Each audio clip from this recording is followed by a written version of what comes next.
in matters of culture, in matters of traditions, and so on, which is very important in our society. We have a diversity of cultures in our country, and we always say that our richness as a country is the diversity of cultures that we have. That is what makes the total Kenyan community. So it is important for us to strengthen the cultural heritage that we have and teach our children some of the traditions. Culture is not static. It's dynamic. It moves as society develops. Some old practices are discarded. New ones are adopted by the society. It's important that the children be properly instructed so that they understand their culture. So we have shared views on these issues, and they have agreed that they will meet after their final respect to the care later next month, and that's going to be a general assembly, what they call Wipinji. It will bring people from all sub-counties of Luoland, and that's going to be a general assembly where a lot of matters will be canvassed, discussed, and resolutions passed. So I'm very happy to have been party to this meeting today. I have said that this is the first meeting of the Luo Council of Elders to take place following the death of the late Ker, the Ophir Otondo. They have resolved here today that in accordance with the Luo traditions, they will pay their final respect to the Otondi on the 10th of next month, after which they will now be free to fill that position later on the next month. So the elders here talk very freely. They generally talk about matters tradition.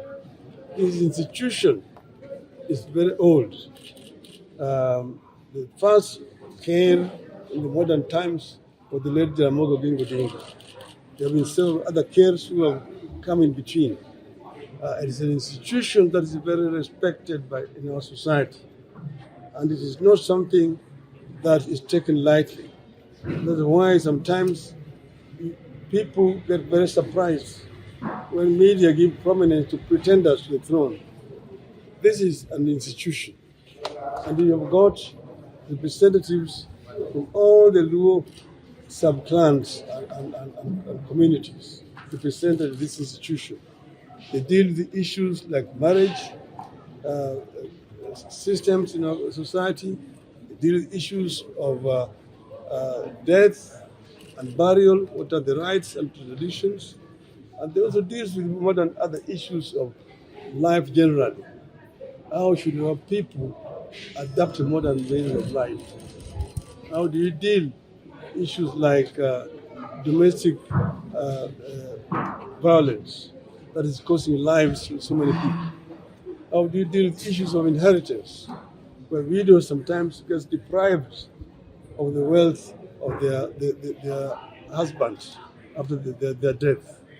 How do we create a common system that will ensure that our society is not eventually eroded by invasion of some foreign cultures that basically end up giving people who are completely illiterate culturally and who sometimes become very violent in society? How do we deal with violence in our society?